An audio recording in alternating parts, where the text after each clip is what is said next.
আলাইহি ওয়াসাল্লামের সাহাবী হযরত বেলাল রাদিয়াল্লাহু তাআলা আন কত মর্যাদাবান একজন সাহাবী, অথচ তিনি ছিলেন গোলাম।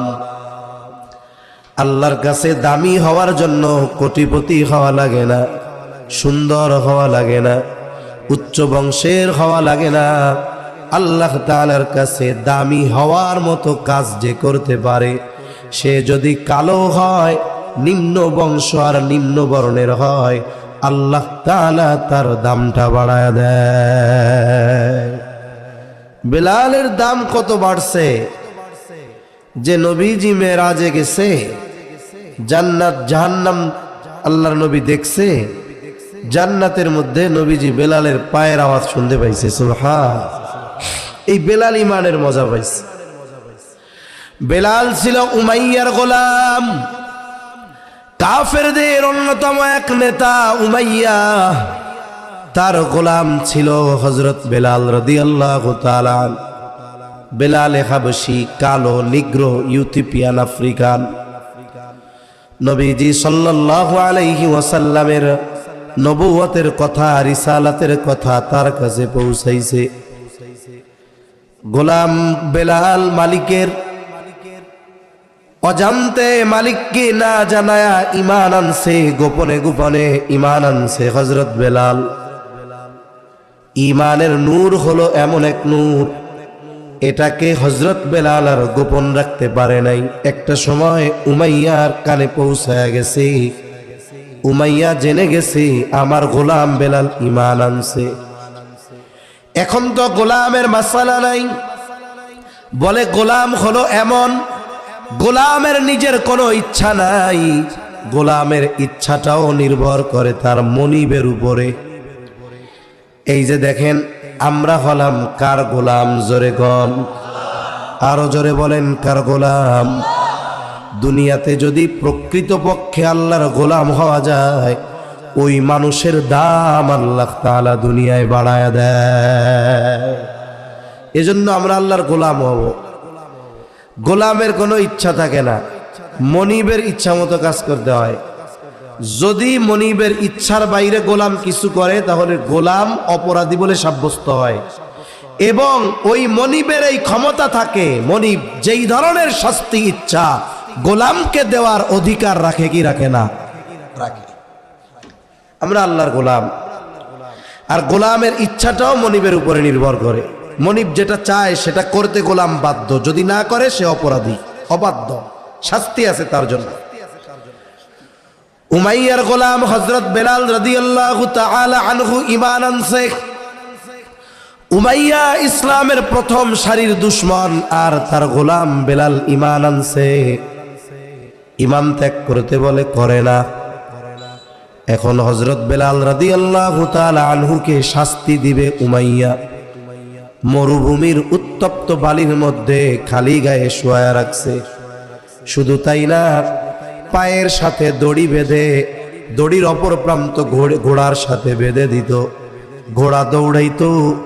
ও বেলাল রাদিয়াল্লাহু তাআলা আনহু ওই মরুভূমির মধ্যে শেষরায়া শেষরায়া ঘোড়ার পিছনে পিছনে শেষরায়া শেষরায়া যাইতেন, আর জবান দিয়ে একটা শব্দ বের হতো, আহাদ।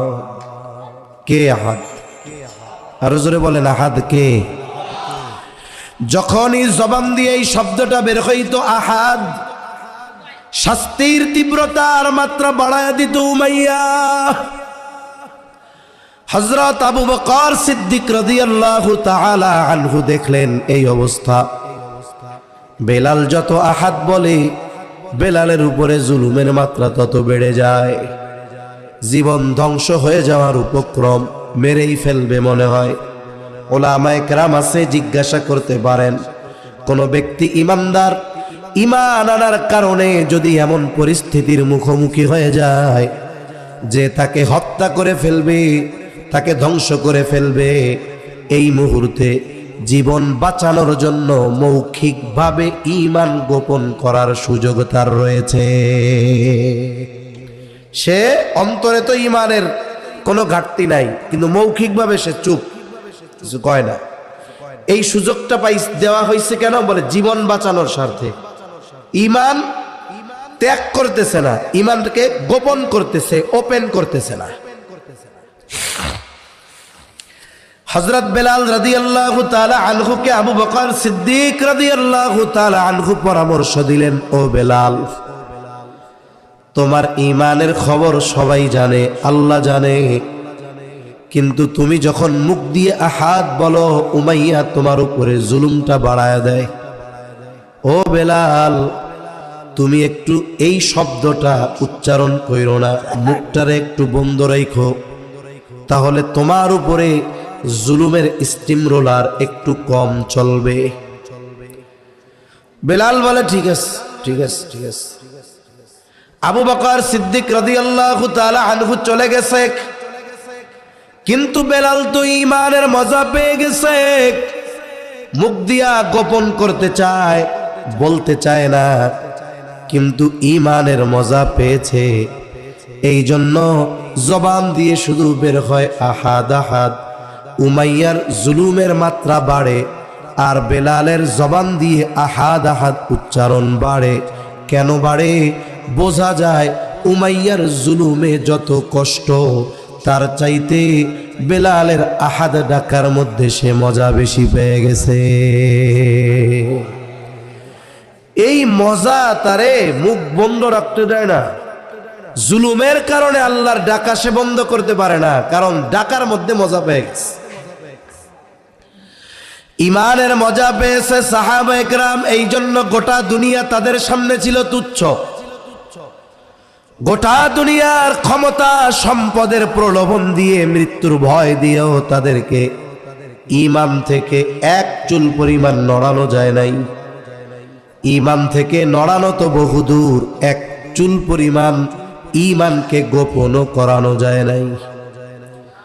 রাসূলুল্লাহ সাল্লাল্লাহু আলাইহি ওয়াসাল্লামের একজন সাহাবী, নাম হলো আব্দুল্লাহ ইবনে হুযাফা রাদিয়াল্লাহু তাআলা আন। ইতিহাসের একাধিক কিতাবে এই ঘটনা আসছে।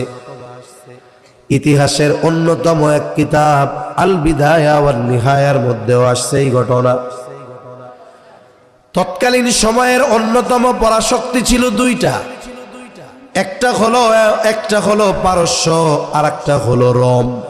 পারস্য হলো বর্তমান যেটাকে ইরান বলা হয়, আর রোম হলো বর্তমান ইটালি। একটা ছিল মাজুসি অগ্নিপূজক মুশরিক, এরা ছিল পারস্য, আর রোমান যারা ছিল, রোম যারা ছিল, এরা ছিল খ্রিস্টান আহলে কিতাব।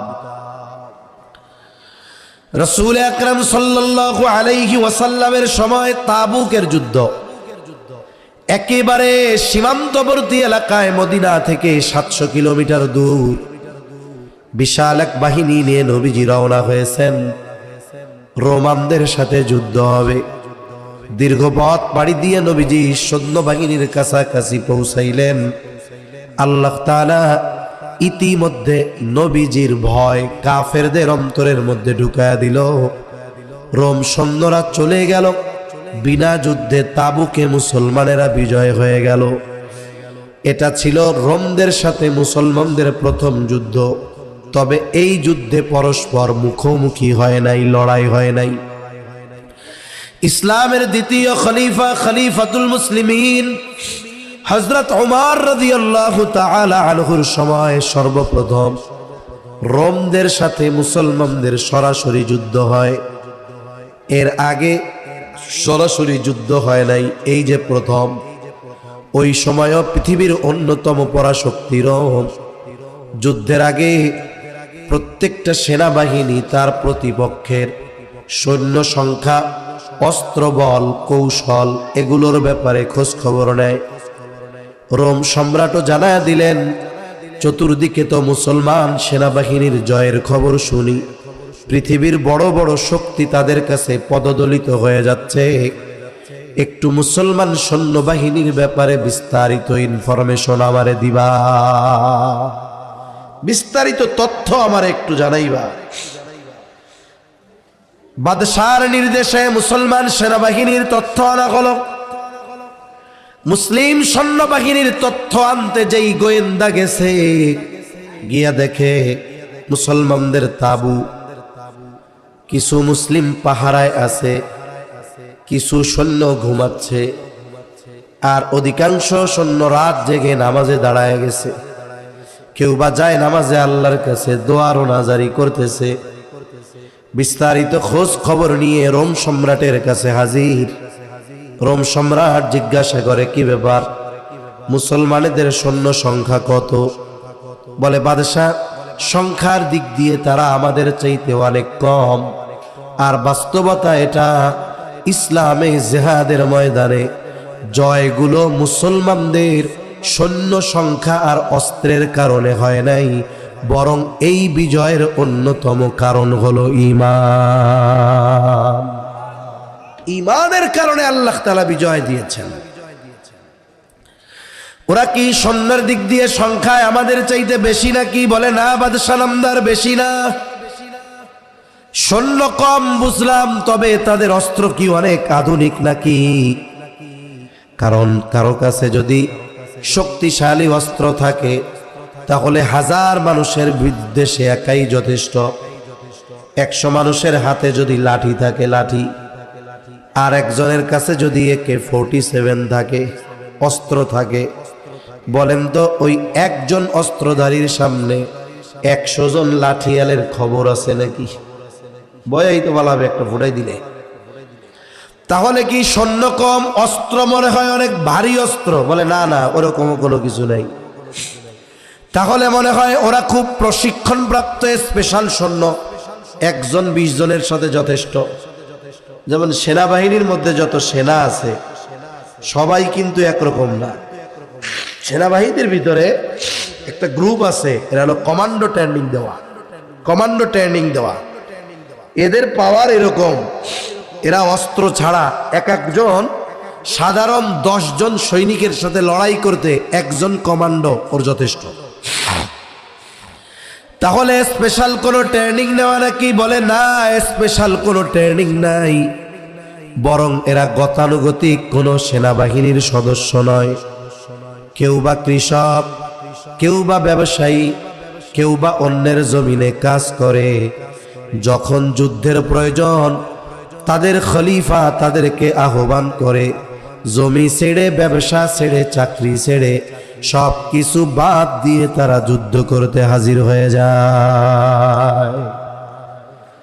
ওরা তো চিন্তা করে যুদ্ধ জয়ের মাধ্যম হলো সৈন্য সংখ্যা বেশি, নাইলে অস্ত্র বেশি, না হলে প্রশিক্ষণ প্রাপ্ত হতে হবে। ওরা তো মনে করে এটা। তাহলে তারা বাহিনীর বিরুদ্ধে জয় লাভ করে কেমনে? বলে, বাদশাহ নামদার, 1 নাম্বার, তারা মৃত্যুর পরোয়া করে না, মৃত্যুকে তারা ভয় পায় না। লাগবে না, মৃত্যুকে তারা ভয় পায় না, বরং তারা যুদ্ধের ময়দানে মৃত্যুকে আলিঙ্গন করার জন্য যায়, শহীদ হওয়ার জন্য যায়। বাদশাহ চিন্তা করে, দেখছো, আমার সৈন্যবাহিনীর বেতন দিয়া, ফ্যাসিলিটি দিয়া এদেরকে যুদ্ধের ময়দানে যদি পাঠাই, একটু বিপদ দেখলে পিছু হটে, আর এরা মরতে যায় কোন কারণে? মৃত্যুকে তারা ভয় করে না কোন কারণে? বলে, এই যে তাদের অন্তর থেকে মৃত্যুর ভয় দূর করে দিল কোন জিনিস? বলে, এটার নাম হলো ঈমান। ঈমানের পাওয়ার তাদের অন্তর থেকে মৃত্যুর ভয়কে দূর করে দিচ্ছে। এই জন্য ওরা পরোয়া করে না, পিছু হটে না। ওরা চিন্তা করে, হয়তো মরবো, নাহলে জিতবো, যা হবে হবে। তা দুনিয়ার মানুষ বাঁচার জন্য কত কিছু করে, আর এরা মরার জন্য যায়। এরা তো অদ্ভুত মানুষ। সেনাবাহিনীর প্রধানকে আদেশ দিলেন, সেনাপ্রধান, যুদ্ধের ফলাফল যা হয় হোক, কিছু জীবিত মুসলমান সৈন্য আমার কাছে ধরে পাঠাইবা, আমি একটু তাদের ঈমানটাকে পরীক্ষা করব। যুদ্ধ শুরু হয়ে গেল। ঐতিহাসিকেরা বলেন, মুসলমানদের একটা কাফেলা রোম সৈন্যদের হাতে আটক। কোন কোন ইতিহাসের কিতাবের মধ্যে আসছে 40 জনের একটা দল আটকা পড়ছে। বাদশাহর আদেশ, তাদেরকে জীবিত বন্দী করে পাঠিয়ে দেওয়া হলো রাজধানীতে। বাদশার কাছে খবর দেওয়া হলো, বাদশা নামদার, মুসলমানদের একটা দল আমাদের হাতে আটক, আপনি নির্দেশ দিলেই আপনার কাছে হাজির করা হবে। বাদশা পরের দিন দরবারে হাজির করার আদেশ দিলেন। বাদশা রাজ দরবারে উপস্থিত মুসলিম 40 জন আটককৃত সৈন্যকে বাদশার সামনে হাজির করা হলো। সৈন্যবাহিনীর স্পেশাল পোশাক থাকে, দেখলেই বোঝা যায়। যুদ্ধের ময়দানে গেলে যুদ্ধের পোশাক থাকে, কিন্তু যুদ্ধের ময়দান থেকে যেই মানুষগুলোকে আটক করে আনা হয়েছে এদের গায়ে তো গতানুগতিক যুদ্ধের পোশাক সবার গায়ে নাই। কারো গায়ের পায়ে জুতা নাই, মাথায় শিরস্ত্রাণ নাই, গায়ে লৌহ বর্ম নাই, কারো জামা ছেঁড়া সেলাই করা, কারো পায়ের মধ্যে জুতা নাই, চুলগুলা উস্কো খুস্কো, দাড়িগুলো ধুলায় মলিন, চেহারাটা ভুলায় মলিন। এই মানুষগুলার দিকে তাকালে মনে হয় না এই মানুষগুলার সামনে ওই সময়ের অন্যতম পরাশক্তি সেনাবাহিনীরা পদদলিত হয়ে যাইত। কেমন যেন মনে হচ্ছে রাস্তা থেকে ওইটা আসছে। এরা সেই সেনাবাহিনী, এরা সেই সেনাবাহিনী যাদের কাছে দুনিয়ার বড় বড় শক্তিরা মুহূর্তের মধ্যে মাথা নত করতে বাধ্য হয়। এরা তারা অবাক হয়ে গেছে বাদশাহ। বাদশাহ এবার বলেন, এই তোমাদের এই দলের আমিরকে, কাফেলার নেতাকে? যুবক একজন দাঁড়িয়ে গেছে, বলে আমি হলাম এই কাফেলার আমির, আমি হলাম এই দলের নেতা। স্বাভাবিকভাবে কোন গোত্র বংশ তাদেরকে যদি নিজের পক্ষে আনতে হয়, সেটিং ফিটিং সবার সাথে হয় না, হয় হলো নেতাদের সাথে, ঠিক না? আব্দুল্লাহ ইবনে হুযাফা দাঁড়ায় বলে, আমি হলাম এই কাফেলার নেতা। নাম কি? আব্দুল্লাহ ইবনে হুযাফা। শত্রুর সাথে রোম বাদশার আচরণ ছিল এইরকম, রোম সম্রাটের আচরণ ছিল এইরকম। কোনো কথা নাই, কোনো জিজ্ঞাসা নাই, সরাসরি নির্দেশ, এগুলাকে শুলিতে চড়ায়া হত্যা করো অথবা শিরচ্ছেদ করে দাও। কিন্তু আজকে তো তার ব্যাপারটা ভিন্ন দেখা যায়। তিনি কাফেলার আমিরকে ডাক দিয়ে বলে, আব্দুল্লাহ তুমি আমার কাছে আসো, আমার পাশে বসো। রাজদরবারের সবাই চিন্তা করে বাদশার মাথা খারাপ হয়ে গেল নাকি। তারা তো চিন্তা করেছে এই বুঝি বলে যাও সবগুলারে কতল করো, কত বড় সাহস, আমার বিরুদ্ধে যুদ্ধ করতে আসে। কিন্তু বাদশাহ তো ব্যতিক্রম আচরণ করতেছে, কি ব্যাপার? সবার নজর এই দিকে। বাদশাহ আব্দুল্লাহ ইবনে হুযাফাকে নিজের পাশে এনে বসায়, বলে আব্দুল্লাহ তোমাকে দেখবার পর তোমার প্রতি আমার একটা ভালোবাসা, একটা সফট কর্নার তৈরি হয়ে গেছে। আমি চাই তোমার সাথে শত্রুতার সম্পর্ক নয়, তোমার সাথে আমার একটা হৃদ্রতার সম্পর্ক হোক, ভালোবাসার সম্পর্ক হোক, দীর্ঘদিনের একটা সম্পর্ক হোক। তবে আব্দুল্লাহ তোমার আমার মধ্যে এই সম্পর্কের ক্ষেত্রে একটা জিনিস বাধা হয়ে দাঁড়ায় গেছে। ও আব্দুল্লাহ, আমি খ্রিস্টান আর তুমি মুসলমান। আমি যেটা চাই তুমি খ্রিস্ট ধর্ম যদি ত্যাগ করো তাইলে তোমাকে আমি আমার কাছের মানুষ বানায় নিব। হত্যা তো করবই না, তুমি হয়ে যাবে আমার কাছের মানুষ, একান্ত আপনজন। তুমি চিন্তা করতেছ তুমি ধর্ম ত্যাগ করবা আর এলাকায় যাবা, তোমারে ছাড়বে না, টেনশনের কারণ নাই, কোথাও যাওয়া লাগবে না তোমার। আমার ঘরে সুন্দরী একটা যুবতী কন্যা আছে, আমার একমাত্র কন্যা। এই কন্যা আমি তোমার সাথে বিবাহ দিয়ে দিব। বিবাহের দিন গোটা রোম সাম্রাজ্যের অর্ধেক আমি তোমার নামে লিখে দিব, আর আমার মৃত্যুর পর তুমি বাকি অর্ধেকের মালিক হয়ে যাইবা। তুমি হবা এই বিশাল সাম্রাজ্যের একচ্ছত্র অধিপতি। কি পাইবা? জান বাঁচবো, আমার কাছের মানুষ হইতে পারবা, সাথে সাথে আমার মেয়েরে বিবাহ করতে পারবা, সাথে সাথে নগদে পাবা অর্ধেক, মারা যাওয়ার পরে বাকি পুরা এই সাম্রাজ্যের মালিক তুমি। সব কিছু দিমু, শর্ত কি? ঈমান ছাড়তে হবে। কি ছাড়তে হবে জোরে বলেন? গ্রহণ করতে হবে কুফরি, ছাড়তে হবে ঈমান। সাহাবা ইকরামের কাছে এই দুনিয়ার সবচাইতে প্রিয় পছন্দের মুহাব্বতের যেই জিনিস সেটার নাম হলো ঈমান। কি জোরে বলেন? আর সবচাইতে ঘৃণার যেই জিনিস সেটার নাম হলো কুফরি আর আল্লাহর নাফরমানি। সবচেয়ে অপছন্দের জিনিস কুফরি, সবচাইতে পছন্দের জিনিস ঈমান। আচ্ছা, আমি যদি আপনারে প্রস্তাব দেই বা আপনি যদি আমাকে প্রস্তাব দেন, আমি যদি আপনার এই কথা বলি যে আপনার সবচাইতে পছন্দের জিনিসটা আমাকে দিবেন, বিনিময়ে আপনাকে কি নিতে হবে? যেটাকে আপনি সবচেয়ে অপছন্দ করেন। এইরকম প্রস্তাব আমি অথবা অন্য কেউই যদি আমাদের কাউকে দেয়, এই প্রস্তাব আমরা কেউ মাইনা নিব? উল্টা ওর উপরে মেজাজ গরম হবে না? ওরে পিটাইতে মন চাবে না যে আমার সবচাইতে পছন্দেরটা চাও আর বিনিময়ে আমারে দিবা সবচাইতে ঘৃণা যেটা করি এইটা, তাই না? সাহাবায়ে কেরামের কাছে ঈমান এত প্রিয় যে এই ঈমান যে প্রিয় এটার সাক্ষ্য স্বয়ং দিয়েছেন আল্লাহ। কে? জোরে বলেন, আরো জোরে বলেন, কে? আল্লাহ তাআলা বলেন, ওয়া'লামু আন্না ফীকুম রাসূলাল্লাহি লাউ ইউতিউকুম ফী কাসীরিম মিনাল আমরি লা'আনিতুম ওয়ালাকিন্নাল্লাহা হাব্বাবা ইলাইকুমুল ঈমান ওয়া যায়্যানাহু ফী কুলুবিকুম ওয়া কাররাহা ইলাইকুমুল কুফরা ওয়াল ফুসুকা ওয়াল ইসয়ান। সাহাবায়ে কেরামের জন্য, সাহাবায়ে কেরামের কাছে সবচাইতে প্রিয় বস্তুর নাম হলো ঈমান। সবচাইতে ঘৃণা আর অপছন্দের জিনিসের নাম হলো কুফর, আল্লাহর নাফরমানি। এই ঈমানকে সে কিনতে চায়, ত্যাগ করতে বলে কুফরিকে গ্রহণ করার মাধ্যমে। আপনার আমার মেজাজ গরম হবে, আর এই প্রস্তাবের পরে সাহাবায়ে কেরামের মেজাজ গরম হবে না, এটা হতে পারে না। কোন দরবারে বসা আছে, কে সামনে, এগুলো দেখার কোনো টাইম নাই। আব্দুল্লাহ ইবনে খুজাফা বাদশার কথা শুনতেছে আর রক্ত গরম হচ্ছে, শরীরের লোম কূপ দিয়ে ঘাম বের হওয়া শুরু হয়ে গেছে।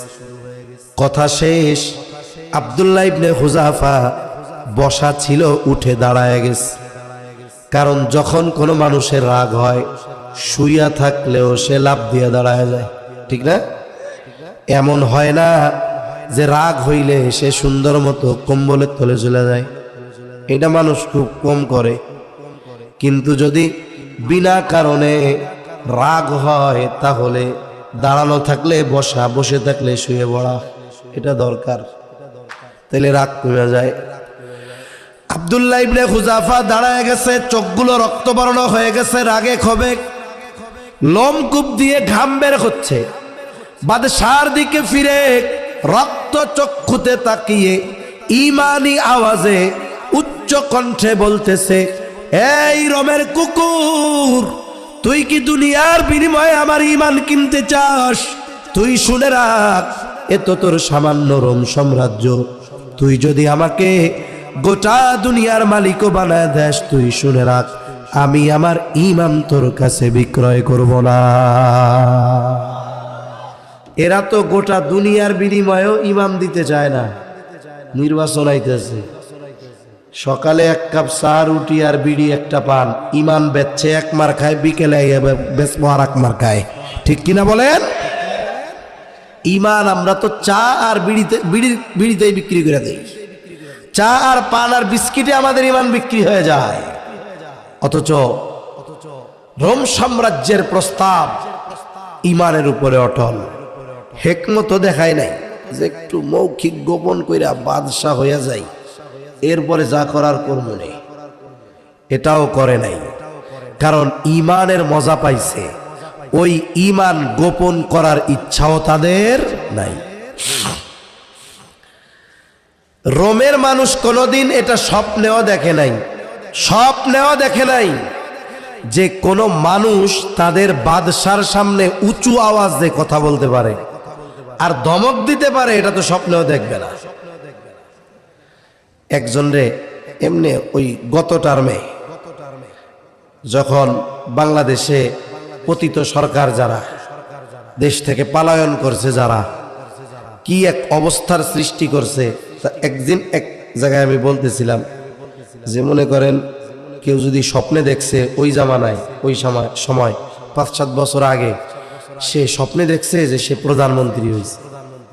স্বপ্নে তো আমরা কত কিছুই দেখি, তাই না? কত কিছুই দেখতে পারি। আমাদের স্বপ্ন তো আর ওই না, যা দেখছি প্রধানমন্ত্রী হয়েছে স্বপ্নে দেখছে। আমি একজনকে কইলাম যে ভাই এই স্বপ্ন পরের দিন সকালবেলায় সে বলতে গেছে, মনে করেন ধামরাই থানার একজন দেখছে বা অন্য এলাকার একজন দেখছে। পরের দিন চিন্তা করছে স্বপ্নটা তো খুব ভালো, আমি একটু থানার ওসি সাহেবরে গিয়া স্বপ্নটা শোনাই। এখন ওসি সাহেবের কাছে যায়, ওসি সাহেব কি হয়েছে? একটা স্বপ্ন দেখছি, আপনারে শোনাইতে আসছি। কি স্বপ্ন? তো স্বপ্নে দেখছি যে আমি বাংলাদেশের প্রধানমন্ত্রী হয়ে গেছি।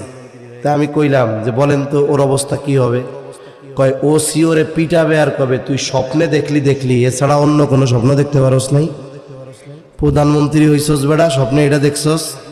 তার মানে মানুষের অবস্থা এমন হয়ে গেছে, ঠিক মতো স্বপ্ন দেখাও বিপদ ছিল, ঠিক না? তার রোমের মানুষ কোনোদিন স্বপ্নেও দেখে নাই, কল্পনাও করে নাই যে তাদের বাদশাকে কেউ ধমক দিয়ে কথা বলতে পারে। এইরকম অনাকাঙ্ক্ষিত অকল্পনীয় কোনো বিষয় যখন বাস্তবে পরিণত হয় তখন অনেক সময় মানুষ হতবম্ব, নির্বাক হয়ে যায়, কিংকর্তব্য বিমূঢ় হয়ে যায়। কি হইল এইটা, এই নিয়ে চিন্তা ভাবনা করতে কিছু মুহূর্ত তার অতিবাহিত হয়ে যায়। এক ধমকে গোটা দরবার নিশ্চুপ, বাদশাহ হতবাক। কি হইল? ও চিন্তা করছে এত বড় প্রস্তাব দিছি, এই প্রস্তাব কেউ ফিরায় নাকি? বাদশাহ এক ধমকে হতবাক, রাগে ক্ষোভে অন্দরমহলে চলে গেছে। ভেতরে গিয়ে ফরমান পাঠায়া দিছে, কত বড় স্পর্ধা!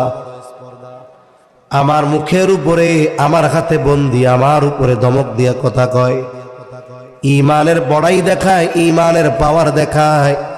যা ওকে জেলখানার মধ্যে বড়, খাবারও দিবা না, পানিও দিবা না, দেখি ওর ইমানের এই পাওয়ার কতক্ষণ থাকে। ডাক্তারকে নির্দেশ দিয়ে দিয়েছে, ও ডাক্তার খোঁজ খবর রাখবা, যখন দেখবা অবস্থা বড় খারাপ, খানা পানি না হইলে অবস্থা খারাপ হয়ে যাবে, জানাইবা। ঐতিহাসিকরা লিখে জেলখানার মধ্যে আব্দুল্লাহ ইবনে হুযাফা 1 সপ্তাহ পার হয়ে গেছে, খাবারও নাই, পানিও নাই। আমরা মাঝে মধ্যে খাবার যদি দুপুরেরটা 2 ঘন্টা লেট হয়, পেটের মধ্যে কেমন যেন ইন্দুর লাফালাফি শুরু হয়ে যায়, তাই না? অনেক সময় দেখবেন রোজা যখন ভাদ্র মাসে গেছে, আষাঢ় শ্রাবণ ভাদ্র মাস, বড় দিন, প্রায় মসজিদে দেখা যাইতো জোহরের পরে কিছু মুসল্লি মসজিদের মধ্যে শুয়ে গড়াগড়ি দেয়, একবারই পড়ে যায়, একবারই পড়ে যায়। কি হয়েছে? কয় রোজায় ধরছে, আর সহ্য হয় না। রোজার কি হাত পাও আছে নাকি? তার মানে কি? কয় যে খিদা লাগছে, এটা হলো মূল কথা। অথচ সেহরির সময় কিন্তু গলা পর্যন্ত ডাউনলোড। কতজন সেহরির সময় এই পরিমাণ ডাউনলোড দেয়, পানি খাইতে খাইতে, ভাত খাইতে খাইতে আইসা ফজরের নামাজে আসে না কেন? কয় হুজুর রুকু দিতে গেলে সব বের হয়ে যাবো, এই জন্য একটু দেরি করে পড়ছি। অথচ একটু পরে 8, 10, 12 ঘন্টা পরে ক্ষুধায় এরকম দৌড়াদৌড়ি শুরু হয়ে যায়। 1 সপ্তাহ খাবারও দেয় নাই, পানিও দেয় নাই। এত দুর্বল, জেলখানার মধ্যে শুয়ে আছে, বাহির থেকে বোঝা যায় না বেঁচে আছে নাকি মারা গেছে। ডাক্তার ভেতরে ঢুইকা পালস চেক কইরা দেখে অবস্থা খারাপ, খানা পানি না দিলে যে কোনো মুহূর্তে বিপদ। বাদশার কাছে গিয়ে বলে, বাদশা নামদার, আব্দুল্লাহ ইবনে হুযাফার অবস্থা ভালো না, খানা পানি যদি না দেওয়া হয় যে কোনো মুহূর্তে মারা যেতে পারে। বাদশা আহলে কিতাব, সে 1 নম্বরে প্রলোভন দিছে, ঈমান কিনতে পারে নাই। 2 নম্বরে কঠোরতা অবলম্বন করে খানা বন্ধ করে দৈহিকভাবে দুর্বল বানায় দিছে। সে জানে খাবার দেই নাই, শারীরিকভাবে দুর্বল হয়েছে, এখন যদি হারাম খাওয়াইতে পারি আশা করা যায় ঈমানি দুর্বলতা চলে আসবে। ডাক্তারকে বলে যাও খাবার পানি নিয়ে যাও, তবে খাবার নিবা শুকরের গোস্ত, পানি নিবা মদ মেশানো পানি। এগুলো কি জোরে বলেন তো? হারাম। হারাম খাবার খাইয়া মানুষের যত দৈহিক শক্তি হোক না কেন ঈমানি শক্তি থাকে না। এজন্য এই পৃথিবীর যত হারাম খোর আছে সবগুলো দেখবেন ঈমানের দিক দিয়ে দুর্বল, সবগুলো ঈমানের দিক দিয়ে দুর্বল। দৈহিক শক্তি থাকতে পারে কিন্তু ঈমানি কুওয়াত তাদের মধ্যে নাই। সাথে সাথে হারাম খোর যারা, ওদের চামড়া সুন্দর হতে পারে কিন্তু চেহারার মধ্যে নুরানি ঈমানি আভা থাকে না। আর যারা নেককার হালাল খায়, হারাম পরিত্যাগ করে, কুসকুইসা কালো যদি হয় ওই চেহারার মধ্যে ঈমানের নূর চমকায়, ঠিক কিনা গণ? সেজন্য খাবারের প্রভাব আছে। কিন্তু আব্দুল্লাহ ইবনে খুজাফার জন্য শুকরের গোশত আর মদ মেশানো পানি নিয়ে যাও। যখন সে খাবার গ্রহণ করবে ওই সময় তাকে জানাইবা খাবারটা শুকরের গোশত আর মদ মেশানো পানি। বাদশার নির্দেশে খাবার আর পানি নিয়ে যাওয়া হলো।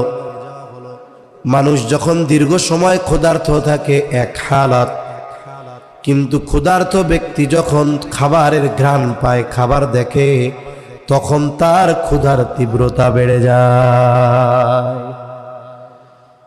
15 ঘন্টা রোজা রাখতে হবে। সেহরি খাইছে, এরপর থেকে 15 ঘন্টা রোজা রাখতে হবে। দীর্ঘ সময়, প্রায় 15 ঘন্টার কাছাকাছি কিন্তু আমরা রোজা রাখছি কিছুদিন আগেও। এখন 15 ঘন্টা ধরেন, 14 ঘন্টা 55 মিনিট হয়ে গেছে। তাহলে ইফতারের আছে কয় মিনিট? এই লোক না খাইয়া আছে 14 ঘন্টা 55 মিনিট। সারাদিন খাবারের সামনে যায় নাই, পানির সামনে যায় নাই, কিন্তু যেই 5 মিনিট আগে ইফতার সামনে নিয়ে বসছে, এইবার এই 5 মিনিট আর যায় না, খালি ঘড়ির দিক 15 বার তাকায় আর একটু পর পর কয় কি রে টাইম হয় না, আজান দেয় না কে রে? ঠিক কিনা কন? এই টাইমে এরকম কেন হয়? হওয়ার কারণ হইল এই যে চোখ যখন খাবার দেখছে, নাক যখন ঘ্রাণ পাইছে, তখন ব্রেন থেকে পাকস্থলীর কাছে মুহূর্তের মধ্যে খবর পৌঁছায় যে দোস্ত তুই আর মুখ বন্ধ করে থাকিস না, হা কর, সামনে খাওন চলে আইছে। এইবার পাকস্থলী হা করে, তখন ক্ষুধা লাগে, তীব্রতা বাড়ে ক্ষুধার। এই 5টা মিনিট সহ্য হয় না, তখন খিদা কিন্তু বেশি লাগে, পানির তৃষ্ণা তখন বেশি লাগে। অথচ আরো যদি 3 ঘন্টা রোজা রাখা লাগতো কোনো অসুবিধা হইতো না। সমস্যাটা কি হইল? খাবার সামনে আসার কারণে ক্ষুধার তীব্রতা বাড়লো, চাহিদা বাড়লো। আব্দুল্লাহ ইবনে খুজাফা তৃষ্ণার্ত, ক্ষুধার্ত, সামনে খাবার আর পানি, খাবার নিবে খাবার জন্য। এই মুহূর্তে ডাক্তার বলে আব্দুল্লাহ খাবার কিন্তু শুকরের গোশত আর মদ মেশানো পানি। আব্দুল্লাহ ইবনে খুজাফা দৈহিকভাবে দুর্বল কিন্তু ঈমানের দিক দিয়ে সবল। যখনই কানে আওয়াজ গেছে শুকরের গোশত আর মদ মেশানো পানি, ওলামায়ে কেরাম আছে, জিজ্ঞাসা করবেন যদি কোনো ব্যক্তি এমন কোনো পরিস্থিতিতে পড়ে যায় যেই জায়গায় হালাল খাবার নাই, হালাল পানিও নাই, কিন্তু খাবার পানির অভাবে তার অবস্থা বড় করুণ, বলে জীবন বাঁচানোর জন্য যতটুকু গ্রহণ না করলেই নয়, ততটুকু গ্রহণ করার অনুমতি ইসলাম তাকে দিয়েছে। ডাক্তার বলে না খাইলে মরবা, কিন্তু খাবার শুকরের গোশত আর মদ মেশানো পানি। আব্দুল্লাহ ইবনে খুজাফার কানে যখনই আওয়াজ গেছে খাবার হারাম, দৈহিক শক্তি নয় ঈমানি শক্তিতে আব্দুল্লাহ ইবনে খুজাফা বলে বাদশাহ ডাক্তার এগুলো সরায় ফেল, আমার জীবন যদি চলে যায় যাক, তবু আমি আব্দুল্লাহ হারাম খাবার আমার ঠোঁটের সাথে লাগাবো না। এক ধমকে ডাক্তার বাদশার কাছে গিয়ে বলে বুঝলাম না কিছু, একটু আগে এটা নড়েও না চড়েও না, কথাও কইতে পারে না, যেই আপনার কথা মতো কইছি শুকরের গোশত আর মদ মেশানো পানি, এমন ধমক দিছে কয় লাথি মেরা ফালাইয়া দিমু, সরা মইরা গেলেও খামো না। বাদশা বুঝতে পারলেন এর ইমানের পাওয়ার বেশি। এবার পরীক্ষার কঠোরতা আরো বাড়াতে হবে। ইমানি পরীক্ষার একটা স্তর আছে, স্তর বলে এই স্তর অতিক্রম যখন কোনো ব্যক্তি করে ফেলতে পারে, এরপরে পরীক্ষার কঠোরতা যত বেশি হোক না কেন ও ওইটার আর পরোয়া করে না। আব্দুল্লাহ ইবনে হুযাফা সেই স্তর অতিক্রম করে ফেলছে। এখন পরীক্ষা যত কঠোর হোক আব্দুল্লাহ ইবনে হুযাফাকে বশে আনা সম্ভব নয়। বাদশাহ আদেশ দিলেন, পরের দিন বড় এক পাতিলের মধ্যে তেল গরম করবা। ঐতিহাসিকদের থেকে দুইটা মত পাওয়া যায়। পরের দিন আব্দুল্লাহ ইবনে হুযাফাকে খ্রিস্টানদের যেই কুরুশ আছে, কুরুশ দেখছেন না, যোগের মতো এরকম কুরুশ, ওইখানে আব্দুল্লাহ ইবনে হুযাফাকে বাঁধা হলো, হাত পা বাঁধা হলো। তীরন্দাজদেরকে নির্দেশ দেওয়া হলো, তোমরা একযোগে সবাই তার দিকে তীর মারবা, তবে সাবধান তীর যেন তার গায়ে না লাগে, আশপাশ দিয়ে যেন তীর চলে যায়। উদ্দেশ্য হলো আব্দুল্লাহ ইবনে হুযাফাকে মৃত্যুর ভয় দেওয়া। হয়তো এই ভয়ে সে আমার শর্ত মাইনা নিবে। আর এক বর্ণনায় এসছে, তেল গরম করা হলো বড় পাতিলের মধ্যে, টকবক করতেছে উত্তপ্ত ফুটন্ত তেল। আব্দুল্লাহ ইবনে হুযাফা দুইজনের কাঁধে ভর করে বাদশার সামনে আসছেন, কারণ হাঁটার মতো বল নাই। বাদশাহ আব্দুল্লাহ ইবনে হুযাফাকে তেল দেখায় বলে, আব্দুল্লাহ এখনো সময় আছে, আমার কথা মেনে নাও। যদি মানো যেই প্রতিশ্রুতি তোমাকে দেওয়া হয়েছে সেটা পূরণ করা হবে, আর যদি আমার কথা না মানো ওই ফুটন্ত তেলের মধ্যে তোমারে ফালায়া দেওয়া হবে। আব্দুল্লাহ ইবনে হুযাফা দুইজনের কাঁধে ভর করা ক্ষীণ কণ্ঠে বলতেছে, বাদশাহ আমি জীবন দিয়া দিব তবু ঈমান দিব না। তোমার পরিণতি কি হবে জানো, দেখতে চাও? বাদশাহ আদেশ করছে, যা জেলখানার থেকে একটা সুস্থ সবল এরকম একটা লোক মুসলমান কয়েদি দেখে ধরে আনবা। বাদশার আদেশে ধরে আনছে। বাদশাহ ইশারা দিছে, তেলের মধ্যে ফালায় দাও। আব্দুল্লাহ ইবনে হুযাফার সামনে ওই মুসলমান কয়েদি যুবককে ফুটন্ত তেলের মধ্যে ফালায় দেওয়া হলো। মুহূর্তের ভিতরে শাহাদাতের অমীয় সুধা সে পান করলো। হাড্ডি থেকে মাংসগুলো আলাদা হয়ে গেছে, ছিন্ন বিচ্ছিন্ন হয়ে গেছে। আব্দুল্লাহ ইবনে হুযাফাকে বলে, আব্দুল্লাহ এই পরিণতিও তোমার হবে। এই দৃশ্য দেখবার পরেও আব্দুল্লাহ ইবনে হুযাফা অবস্থার উপরে অনড়, বলে বাদশাহ জীবন চলে যায় যাক, তবু আমি ঈমান ছাড়ব না। বাদশাহ এবার রাগে বলে, যা ওরেও ফালায় দে তেলের মধ্যে। আব্দুল্লাহ ইবনে হুযাফাকে ধরে ধরে দুইজন তেলের দিকে নিয়ে যায়। এতক্ষণ সব কিছু স্বাভাবিক, এখন আব্দুল্লাহ ইবনে হুযাফা কান্না শুরু করছে, চোখ দিয়া পানি পড়ে। মানুষ কিন্তু সব সময় কষ্টে কান্না করে এমন নয়, বরং অনেক সময় মানুষ আফসোসে কান্না করে, অনেক সময় মানুষ আনন্দেও কান্না করে। ওরা ভাবছে ভয়ে কাঁদতেছে, মরার ভয়ে। বাদশারে বলে, বাদশাহ ভয় পেয়ে গেছে মনে হয়, কাঁদতেছে, এখন প্রস্তাব দেন, এখন হয়তো মাইনা নিবে। বাদশাহ বলে, আব্দুল্লাহ দাঁড়াও, কান্না করো কেন? মরার ভয় হয়, প্রিয়জনের কথা মনে হয়। আব্দুল্লাহ ইবনে হুযাফা বলে, না বাদশাহ, না না, আমি মৃত্যুর ভয়ে কান্না করি না। তাইলে কান্দো কে? বলে, বাদশাহ আমার মালিক, আমার রব আমাকে একটা জীবন দিয়েছে, একটা জীবন। এই এক জীবন আমি একবার আল্লাহর জন্য কোরবান করতে পারবো, একবার আমি শহীদ হতে পারবো, একবার আমি কোরবান হতে পারবো। কিন্তু আমার মন চায়, আমার আল্লাহ যদি আমার শরীরের লোম সম পরিমাণ হায়াত আমারে দিত, জীবন আমারে দিত, তাহলে আমি একবার নয় বারবার আমার জীবন আল্লাহর জন্য কোরবান করতে পারতাম। কামতেছি বেড়া, মরতে পারমু একবার, দ্বিতীয়বার মরার চান্স নাই, এই দুঃখে কামতেছি।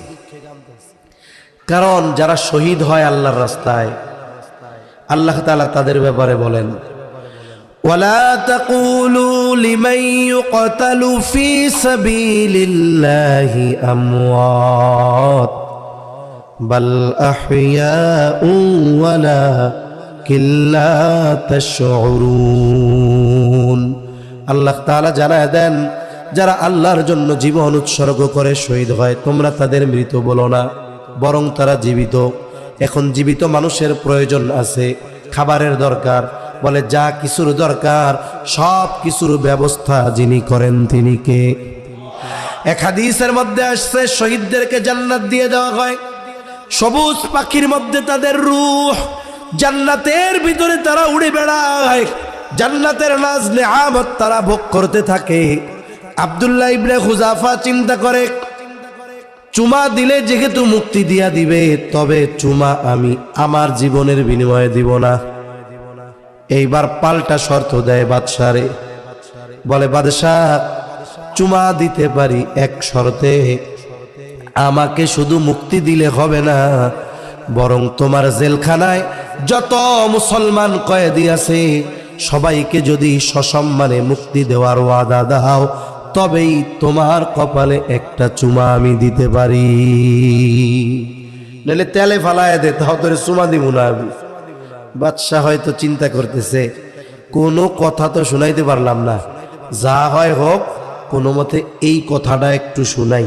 কয় ঠিক আছে, তুমি চুমা দিলে তোমার শর্ত আমি মাইনা নিব। আব্দুল্লাহ ইবনে হুযাফা বাদশার কপালে একটা চুমা দিলেন, বাদশাহ প্রতিশ্রুতি রক্ষা করলেন। আব্দুল্লাহ ইবনে হুযাফা এবং জেলখানায় যত কয়েদি সবাইকে সসম্মানে মুক্তি দিয়ে দিলেন। বিশাল এক কাফেলা নিয়ে আব্দুল্লাহ ইবনে হুযাফা খলিফাতুল মুসলিমিন ওমর রাদিয়াল্লাহু তাআলা আনহুর কাছে হাজির, ঘটনা শুনাইতেছেন। যখন ঘটনা শেষ, হযরত ওমর রাদিয়াল্লাহু তাআলা আনহু বলেন, তোমরা সবাই আব্দুল্লাহ ইবনে হুযাফার কপালে একটা একটা কইরা চুমা দিবা। এই কথা বলে তিনি মেম্বার থেকে নেমে আসলেন। সর্বপ্রথম তিনি নিজে আব্দুল্লাহ ইবনে হুযাফার কপালে, জোরে বলেন তারা কি? অথচ তাদের বিদ্বেষ করার লোক এই দুনিয়ায় আছে না নাই? অথচ তাদের মতো ঈমান আনার নির্দেশ আল্লাহ তাআলা আমাদেরকে দিয়েছেন, আমিনু কামা আমানান নাস। আমাদেরকে আল্লাহ বলতে তোমরা ঈমান আনো ওই সমস্ত মানুষদের মতো। কাদের মতো? সব মুফাসসিরিনে কেরাম একমত, সাহাবায়ে কেরামের মতো তোমরা ঈমান আনো। যাদের ঈমানের উপমা আল্লাহ দেন, যাদের ঈমান কত প্রিয় এই ঘোষণা আল্লাহ দেন। অথচ আমরা অনেক সময় দেখি ওয়াজের চেয়ারে বসে, মসজিদের মেম্বারে বসে দাঁড়িয়ে তাদের সমালোচনা করে, এদের বুকের মধ্যে বিন্দু পরিমাণ কম্পন আসে না। আল্লাহ এদেরকে সহি বুঝ দান করেন। আব্দুল্লাহ ইবনে হুযাফার ঈমান কেমন? দুনিয়ার প্রলোভন দিয়ে ঈমান থেকে তাকে টলানো যায় নাই, শাস্তি দিয়ে খাবার বন্ধ করে ঈমান থেকে টলানো যায় নাই, সাক্ষাৎ মৃত্যুকে কেমন যেন সামনে এনে মৃত্যুর ভয় দিয়ে ঈমান থেকে টলানো যায় নাই। বলে কেন যায় নাই? ঈমানের স্বাদ এই পরিমাণ তারা পেয়েছে, জীবন চলে যায় যাক, জীবনের সামনে, ঈমানের সামনে একটা জীবন নয়, তাদের হাজার জীবন তুচ্ছ। কেন পেল তারা এই ঈমানের স্বাদ? বলে ঈমানের স্বাদ পাওয়ার অন্যতম কারণ রাদিয়া বিল্লাহি রাব্বা। এরা তো আল্লাহকে রব হিসাবে পেয়ে খুশি হয়েছে, ইসলামকে দিন হিসাবে পেয়ে খুশি হয়েছে, মুহাম্মাদুর রাসূলুল্লাহ সাল্লাল্লাহু আলাইহি ওয়াসাল্লামকে নবী হিসাবে পেয়ে খুশি হয়েছে। ওনারাও খুশি, আমরা খুশি হইছি কি হই নাই? সবাই খুশি হইছি। তবে সব খুশি মুখ দিয়া প্রকাশ করলে হয় না। সব খুশি দাঁত খিলখিল করে হাসি দিলেও খুশির প্রকাশ হয় না। কিছু খুশির প্রকাশ কর্মের মাধ্যমে দেখাতে হয়। আর এই যে খুশি, আমি আল্লাহকে রব হিসাবে পেয়ে খুশি, ইসলামকে দিন হিসাবে পেয়ে খুশি, মুহাম্মাদুর রাসূলুল্লাহকে নবী হিসাবে পেয়ে খুশি। এটা শুধু মুখ দিয়ে বললে হবে না, বরং এটা আমল কর্মের মাধ্যমে খুশির বহির্প্রকাশ করতে হবে। এখন আসল খুশি তাইলে কে বলে? যে রবের সকল হুকুম আহকাম মেনে চলে, রব যেটা করতে বলছে করে, রব যেটা নিষেধ করেছে সেটা থেকে বিরত থাকে, বলে এই ব্যক্তি মূলত আল্লাহকে রব হিসাবে পেয়ে খুশি হয়েছে। মুখ দিয়া বললেই হবে না, রবের হুকুম আহকাম যে মেনে চলে সেই রব হিসাবে আল্লাহকে পেয়ে খুশি হয়েছে। এখন ইসলাম পেয়ে আমরা খুশি। এখন মনে করি আমি ইসলাম মুসলমান, আমার ধর্ম ইসলাম, এতটুকুতে খুশি হলে তো হবে না। ইসলাম আমার জীবনের পারতে পারতে পদক্ষেপে পদক্ষেপে মুহূর্তে মুহূর্তে ইসলাম থাকতে হবে, ঠিক কিনা বলেন? অথচ আমার ব্যক্তিগত জীবনেও ইসলাম নেই, পারিবারিক জীবনে নাই, রাজনৈতিক জীবনে নাই, সামাজিক জীবনে নাই, রাষ্ট্রীয় জীবনে নাই। আরে রাষ্ট্রীয় জীবন তো আছে, পরে রাখেন, আগে তো আমার ব্যক্তিগত জীবনে ইসলাম লাগবে। রাষ্ট্রীয়ভাবে ইসলাম প্রতিষ্ঠা করার চেষ্টা প্রচেষ্টা দোয়া অব্যাহত রাখতে হবে, কিন্তু এর আগে আমি যে দোয়া করতেছি আমার মধ্যে তো ব্যক্তিগত ইসলাম থাকতে হবে, এটাও তো আমার মধ্যে নাই। এজন্য যারা এই উসুলের উপরে চলে যে রাষ্ট্রীয়ভাবে ইসলাম প্রতিষ্ঠা হলে আমরা পরিপূর্ণ ইসলাম মানব, তাদের এই মূলনীতি ভুল। ইসলাম আমি না মেনে, পরিবারকে না মানিয়ে, সমাজকে না মানিয়ে রাষ্ট্রীয়ভাবে ইসলাম প্রতিষ্ঠা, এটা বড় কঠিন, ঠিক কিনা বলেন? এটা বাস্তব, মানেন আর না মানেন। তাহলে আমাকে ইসলামের উপরে চলতে হবে, তবেই বোঝা যাবে যে আমি ইসলাম পেয়ে খুশি। আমার মধ্যে সুন্নাত থাকতে হবে, সুন্নাত নবীর আদর্শ থাকতে হবে, সিরাত সুরাত থাকতে হবে, তাহলেই বোঝা যাবে আমি মুহাম্মদ সাল্লাল্লাহু আলাইহি ওয়াসাল্লামকে নবী হিসাবে পেয়ে খুশি। যদি এই তিন জিনিসের প্র্যাকটিক্যাল আমল আমার মধ্যে না থাকে, তাহলে প্রকৃতপক্ষে আমি খুশি হতে পারি নাই, আর ঈমানের মজা আমার আপনার দ্বারা লাভ করা সম্ভব নয়। আর যে ঈমানের মজা পায় নাই, সে ওই যে চা বিস্কুটের দরে সকালে 3 বার বিকালে 5 বার ঈমান বেচবে। ঢাকা শহরে কিছু জমি আছে, যেই দখল দিতে যায় জমি কেনার পরে ও যাইয়া দেখে এই জমি এর আগে 15 জনের কাছে বিক্রি হয়েছে। এরকম কিছু জমি আছে না? আমাদের ঈমানের অবস্থা এরকম, কতবার যে এটার বেচা কিনা চলে। আর আমি আপনি যদি প্রকৃতপক্ষে ঈমানের স্বাদ চাই, এই 3 বিষয়ের উপরে প্র্যাকটিক্যাল আমল করতে হবে। কবরে গিয়া 3টা প্রশ্ন আছে না নাই? এই 3 প্রশ্ন এগুলোর সাথে সম্পৃক্ত। রবকে প্রশ্ন করবে, আমাদের রবকে। জবাব কে দিতে পারবে? যে নকল নিয়ে যাবে, মুখস্থ করে যাবে সে না, বলে দুনিয়ায় যে রবের হুকুম আহকাম মেনে চলছে সে। দ্বিতীয় প্রশ্ন, আমা দীনুক, তোমার দিন কি? জবান খুলে বলেন আমাদের দিন কি। এখন কে জবাব দিতে পারবে? নকল নিয়ে গেলে জবাব দেওয়া যাবে? মুখস্থ করলে জবাব দেওয়া যাবে? জবাব দিতে পারবে সে যে দুনিয়ায় ইসলাম অনুযায়ী চলছে সে। 3 নম্বর প্রশ্ন করবে নবীজিকে দেখিয়ে, মা হাযার রাজুলুল্লাযী বুইসা ফীকুম, অথবা প্রশ্ন করবে ওমান নবিয়্যুক, তোমার নবী কে? এখন নবীজিকে দেখা জবাব তো সে দিতে পারবে, অথবা সেই বলতে পারবে আমার নবী মুহাম্মাদুর রাসূলুল্লাহ সাল্লাল্লাহু আলাইহি ওয়াসাল্লাম, যে দুনিয়ায় নবীর সুন্নাতের উপরে ছিল সে। কিন্তু আমাদের প্র্যাকটিক্যাল ভাবে এই 3 বিষয় আমার আপনার মধ্যে যদি না থাকে, ঈমানের স্বাদও পাবো না, কবরের প্রশ্নের জবাব দেওয়ারও উপায় থাকবে না। এখন কি করা যাইতে পারে? আমলে অভ্যস্ত হতে হবে। যেমন দেখেন, প্রত্যেক দিন মসজিদের মিনার থেকে 5 বার আজান দেওয়া হয়। আজান কেন দেয়? নামাজের কথা স্মরণ করা দেয় না আমাদের?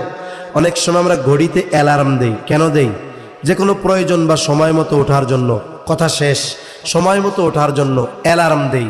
এখন এই অ্যালার্ম কেন দেই? যেন উঠতে পারি, কাজটা করতে পারি। এজন্য এই 3 বিষয়ের উপরে তো আমাদের দুনিয়ায় চলতে হবে, নাইলে আখেরাতে নাজাত পাওয়ার কোনো উপায় নাই। এজন্য নবীজি এই 3 বিষয়টারে অ্যালার্মিং আমল বানায় দিয়েছেন। কি আমল? জোরে বলেন। অ্যালার্মিং আমল। قال رسول الله صلى الله عليه وسلم من قال رضيت بالله ربا وبالإسلام دينا وبمحمد نبيا ورسولا নবীজি সাল্লাল্লাহু আলাইহি ওয়াসাল্লাম বলেন, যে ব্যক্তি বলে আমি আল্লাহকে রব হিসাবে পেয়ে খুশি মুহাম্মদ সাল্লাল্লাহু আলাইহি ওয়াসাল্লামকে নবী হিসাবে পেয়ে খুশি, বলেন তো এই বলা দ্বারা উদ্দেশ্য শুধু মুখের বলা না আমল করা? সে আমল করে কিন্তু সে সকালে বলে সন্ধ্যায় বলে, এক বর্ণনায় আসছে সকাল সন্ধ্যায় তিনবার করে বলে। কয়বার করে? এটা মুখে বলে আর সারাদিন এটার আমল করে। নবীজি বলেন ওয়াজাবাত লাহুল জান্নাহ, ওই ব্যক্তির জন্য জান্নাত ওয়াজিব হয়ে যায়। সুবহানাল্লাহ। আমলটা করব তো ইনশাআল্লাহ। এটা হলো আমাকে সকালের আমল মনে করায় দিবে। এই মাওলানা ইসমাইল সাহেব, তুমি সকালে নিজেরে বলতেছো রাদিতু বিল্লাহি রাব্বা ওয়া বিল ইসলামি দীনা ওয়া বি মুহাম্মাদিন নাবিয়্যা ওয়া রাসূলা। এই মিয়া সাবধান, সারাদিনে যেন একটাও রবের অসন্তুষ্টিমূলক কাজ না হয়, সারাদিনে যেন তোমার ইসলামের বিপরীত একটা কাজ না হয়, সারাদিনে যেন তোমার সুন্নাতের বহির্ভূত একটা কাজ যেন তোমার দ্বারা না হয়। তিনবার তুমি তোমারে মনে করাই দাও। এবার আবার সন্ধ্যায় মনে করায় দাও। এই সন্ধ্যার থেকে নিয়ে সারা রাত তথা সকাল পর্যন্ত যেন সাবধান, তোমার দ্বারা একটাও যেন রবের নাফরমানি না হয়, ইসলামের বিরুদ্ধাচরণ না হয়, নবীর সুন্নাতবিহীন কোনো কাজ যেন না হয়। এই আমলগুলো হলো অ্যালার্ম। আমলগুলো কি জোরে বলেন? অ্যালার্ম। এই আমলটা করব তো ইনশাআল্লাহ। এখন যদি নারী পুরুষ ইমানের মজা লাভ কইরা নেক আমল করে, আয়াতে বলছিলাম আল্লাহ বলছিলেন কয় ধরনের পুরস্কার? জোরে বলেন, জোরে জোরে জোরে জোরে। কয় ধরনের? এক ধরনের পুরস্কার দুনিয়ায় পাবে। ওই যে শুরুতে মুসলিম শরীফের হাদিস বলছি, ইমানদার নেক আমল করলে পুরস্কার দুনিয়ায় আছে না নাই? আখেরাতে অগণিত, দুনিয়াতে কিছু আল্লাহ দিবে। এখন দুনিয়ায় কতটুক দিবে অল্প সময় বলে শেষ করে দিতেছি। আল্লাহ বলেন ফালানুহিয়ান্নাহু হায়াতান তাইয়্যিবা, দুনিয়ায় আল্লাহ দিবেন হায়াতে তাইয়্যিবা। অনেক সময় আপনাদের মাদ্রাসার মুহতামিমের সাহেবের কাছে দোয়া চায়, আমাদের কাছে চায় যে হুজুর একটু দোয়া কইরেন। অনেক সময় দোয়ার মধ্যে ইমাম সাহেব, খতিব সাহেব, মুহতামিম সাহেব দোয়া করে, আল্লাহ অমুক বাইরে আপনি হায়াতে তাইয়্যিবা দান করেন। দোয়া করে না? পবিত্র জীবন দান করেন। হায়াতে তাইয়্যিবার ব্যাখ্যায় মুফাসসিরিনে কেরাম বেশ কয়েকটা বিষয় উল্লেখ করেন। হায়াতে তাইয়্যিবা হলো পবিত্র শান্তিময় জীবন, যেই জীবনে শান্তি আছে পবিত্রতার সাথে। শুনেন, সুখ শান্তি আমরা কই না অনেক সময়, 2-4 মিনিট বেশি হইলে কষ্ট হবে না তো আপনাদের? আমরা অনেক সময় বলি না সুখ শান্তি, কয় না? সুখ হলো আসবাবের সাথে সম্পৃক্ত, শান্তি হলো অন্তরের সাথে সম্পৃক্ত। মনে করেন একটা লোকের বিল্ডিং, এখন শীতের দিন, তার বিল্ডিং এর মধ্যে এসি লাগানো আছে, হট অ্যান্ড কুল। এই যখন শীত পড়ে তার এসি দিয়া গরম বাতাস বের হয়, কি আরাম লাগে। গরমের দিন ঠান্ডা বের হয়, বিছানাটাও খুব আরামের, অর্ডার দিয়া ম্যাট্রেস বানায় আনছে, বালিশগুলো অরিজিনাল শিমুল তুলার, এত আরামের আসবাব, ঘুম আসার জন্য যা দরকার সব আছে। কিন্তু এরপরেও ঘুমের ট্যাবলেট এক হালি খায় কিন্তু ঘুম আসে না। এমন লোক আছে না নাই? বলেন তো, এর কি সুখের আসবাবের অভাব আছে? অভাব নাই তো, কিন্তু ঘুম আসে না কেন? শান্তি নাই। কি নাই জোরে কোন? সব আছে, টাকা পয়সা ধন দৌলত, কিন্তু পোলাটা মাদকাসক্ত। সব আছে, ওই বাপ মার শান্তি আছে। আর একজনের বাড়ি হলো কেমন জানেননি? শীত নাই গরম নাই, টপ টপ করে পানি পড়ে। ছোটবেলা একটা কবিতা পড়ছিলাম জসিমউদ্দিন, আসমানি রে দেখতে যদি তোমরা সবে চাও, রহিমউদ্দির ছোট্ট বাড়ি রসুলপুরে যাও। বাড়িতে নাই কি জানি, বাড়ি তো নয় পাখির বাসা, বেন্না পাতার সানি, একটুখানি বৃষ্টি হলে গড়িয়ে পড়ে পানি। তা ওনার বাড়ির অবস্থা হলো ওইরকম, শীতের সময় ফুরফুর করে বাতাস ঢুকে, বৃষ্টির সময় পানি ঢুকে, ছাদ দিয়াও পড়ে বেড়া দিয়াও ঢুকে। মাথার তলে যে বালিশ দেয় মোটামুটি ইট ভাটার ইটের মতো শক্ত, কিছু বালিশ আছে না এরকম গাঢ় ব্যথা হয়ে যায় দিলে। কিন্তু এই লোকটার দুইটা ছেলে একটা মেয়ে, স্ত্রী দিনদার মুত্তাকি পরহেজগার মহিলা, দুইটা ছেলে হাফেজে কোরআন মাওলানা হইতেছে, মোটামুটি ইট ভাটার ইটের মতো শক্ত, কিছু বালিশ আছে না এরকম গাঢ় ব্যথা হয়ে যায় দিলে।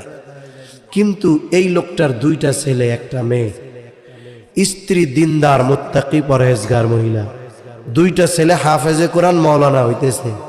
মেয়েটা হেফজ কইরা এক বালিকা মাদ্রাসায় পড়ে, খুব মুআদ্দাব। ওই লোকের এসিও নাই, ঘরে ফ্যানও নাই, কারেন্টও নাই, কিন্তু দিলে কি আছে? জোরে বলেন কি আছে? ওনার যে কি শান্তি, ওই কোটি টাকার মালিক এসি রুমের মধ্যে বসে এটা পাবে না। অথচ সে শান্তির জন্য সব করতেছে, কিন্তু শান্তি নাই। আল্লাহ তাআলা হায়াতে তৈয়্যিবার ব্যাখ্যায় মুফাসসিরিনে কেরাম বলেন, পবিত্র শান্তিময় জীবন আল্লাহ তারে দিবে। হয়তো অনেক কিছু নাই, মানুষ ধনীকে নবীজি বলেন আল গিনা গিনান নাফস, অন্তরের ধনী হলো আসল ধনী। আল্লাহ তাআলা ওই রকম ধনী তারে বানায়া দিবে। এরপরে আল্লাহ কি দিবে? অমুখাপেক্ষী জীবন দিবে, অমুখাপেক্ষী জীবন। তার মানে সে আল্লাহর কাছে মুখাপেক্ষী হবে, কোনো মানুষের কাছে সে মুখাপেক্ষী হবে না। এই দুনিয়ায় অভাব কার বেশি? কোন যে যত বড় লোক বেশি, অভাব তার বেশি। আমাদের দেশে অনেক গার্মেন্টস ফ্যাক্টরির মালিক আছে না, মানে এটা হলো ওনাদেরকে আলাদা করে উদাহরণ দিয়ে বোঝানোর জন্য বলতেছি। অনেকের ইতিহাস টেলিভিশনে শোনায়, মোবাইলে শোনায় যে আমি যখন ঢাকায় এসেছি আমার কিছুই ছিল না। তা কি করছো তুমি ওই সময়? কয় এসে আমি এক ভাইয়ের অধীনে চাকরি নিলাম, দৈনিক 200 টাকা বেতনে। কি শিখছো ওই জায়গায়? কয় ওই জায়গায় আমি গেঞ্জির কাটিং ফিটিং এগুলো শিখছি। কয় বছর? 2 বছর থাকছি। এরপরে কি করছে? এরপরে চিন্তা করেছি এখন আমার নিজেকে একটা কিছু করতে হবে। এবার আমি যেহেতু এই লাইনে 2 বছরের অভিজ্ঞতা, আমি নিজে একটা রুম নিয়ে ব্যবসা শুরু করছি। এরপরে আস্তে আস্তে ওই একটা মেশিন থেকে আজকে আমার ফ্যাক্টরিতে 10,000 মেশিন। বলে না এরকম? তার মানে কিছুই ছিল না, আজকে সে 1000 কোটি টাকার মালিক। কিন্তু করোনাকালীন সময় দেখলাম সবচেয়ে বড় মিসকিন ওইগুলা। শ্রমিকদের বেতন দেয় না, কয় আমাদেরকে যদি প্রণোদনা না দেওয়া হয় তাইলে আমাদের রাস্তায় বসতে হবে। মাইক নিয়ে এরকম বলছে না একজন 100 কোটি টাকা করে খরচ করে সিনেমা বানাইছে, ও ফকিন্নির মধ্যে কইতেছে প্রণোদনা না দিলে আর ব্যবসা টিকবে না। তার মানে কি বুঝলেন? ওর এত থাকার পরেও ওর লোন 1000 কোটি টাকা, ওর ফকির হয়ে যাওয়ার ভয়, ঠিক কিনা কন? কিন্তু আল্লাহ তাআলা এই মানুষগুলোর অন্তরে এমন এক অবস্থা দিবে যে ওর যা প্রয়োজন আল্লাহ ব্যবস্থা করবে, মানুষের মুখাপেক্ষী আল্লাহ ওরে বানাবে না। ও সব সময় বলবে আলহামদুলিল্লাহ, আমার আল্লাহ আমারে ভালো রাখছে। এই অবস্থা আল্লাহ ওর মধ্যে সৃষ্টি করে দিবে। হাই হুতাশ আল্লাহ দিবে না। এরপরে কি দিবে? স্বল্পে তুষ্টতা আল্লাহ দান করবে। হায়াতে তৈয়্যিবার অনেকগুলো ব্যাখ্যা। হযরত আলী রাদিয়াল্লাহু তাআলা আন, আব্দুল্লাহ ইবনে আব্বাস রাদিয়াল্লাহু তাআলা আন, প্রখ্যাত মুফাসসির মুজাহিদ রাহমাতুল্লাহি আলাইহি, আমি এনাদের সকলের কথাগুলো একসাথে শোনাইতেছি যে হায়াতে তৈয়্যিবার ব্যাখ্যা কি। আর এক ব্যাখ্যা বলে স্বল্পে তুষ্টতা আল্লাহ তারে দান করবে। যে ব্যক্তি স্বল্পে তুষ্ট তার কোনো কষ্ট নাই। এরপরে কি দান করবে? বলে তারে ইবাদতে মজা দান করবে। এক বুজুর্গ বলেন ইবাদতের মজা হলো এমন এক জিনিস, এইটার মজা যদি দুনিয়ার বাদশারা বুঝতে পারত, আর এই ইবাদতের মজা কেড়ে নেওয়ার জন্য যদি যুদ্ধ করা লাগতো, দুনিয়ার বাদশারা যুদ্ধ করতে পিছপা হইতো না। এখন আমরা ইবাদতের মজা কেমনে বুঝাই আপনাদের? গ্রাম হোক আর শহর হোক, বিশেষ করে গ্রামে ধরেন, মসজিদগুলাতে ফজরের নামাজের মুসল্লির সংখ্যা সব জায়গায় করুন। আর বিশেষ করে ফজরে যেই মুসল্লিরা আসে, অধিকাংশ দাড়ি পাকা, চুল পাকা, চামড়া ঘোষানো, ঠিক মতো হাঁটতে পারে না। সব বৃদ্ধ বয়োবৃদ্ধ মানুষগুলো ফজরের নামাজের মুসল্লি। গরমেও তাদের কষ্ট, শীতের সময় হালকা শীতে কষ্ট। এরপরেও ওই মুরব্বী কঠিন শীতে ফজরের আজান যখন হইছে, পোলার সৌদি আরব থেকে পাঠানো পশমের কম্বলটা গার থেকে ফালায়া দিয়া সুন্দর মতো ঠান্ডা পানি দিয়ে ওযু কইরা ঠান্ডার মধ্যে ঠকঠক করে হাইটা মসজিদের মধ্যে চলে আসছে। এই যে মানুষটা আসছে না, ওনারে জিজ্ঞাসা করবেন ইবাদতে কি মজা। যদি উনি ইবাদতে মজা না পাইতো, এই কঠিন শীতের মধ্যে গরম বিছানা থেকে উঠে ঠান্ডা পানি দিয়ে ওযু করে ঠান্ডার মধ্যে হেঁটে মসজিদে আসতো না। আল্লাহ তাআলা এগুলো দান করবে দুনিয়ায়, আখিরাতে কি দিবে? ওয়ালা নাজজিয়ান্নাহুম আজরাহুম বিআহসানি মা কানু ইয়ামালুন।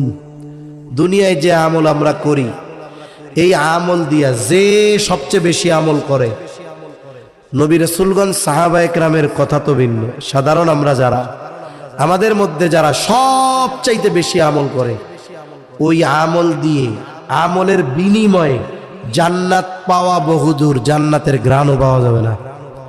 তবে আল্লাহ তাআলা যদি চান, ওরা দুনিয়ায় প্রাণাদোনা চাইছে সরকারের কাছে, আল্লাহ চাইলে বান্দারে আখেরাতে প্রাণাদোনা দিতে পারেন। কেমনে? বলে, বান্দা তুই যা করছস এই আমলের প্রতিদান হিসাবে আমলের তুলনায় অকল্পনীয় অগণিত গুণ উত্তম প্রতিদান হিসাবে আল্লাহ আমাদের দিবেন জান্নাত। সুবহানাল্লাহ।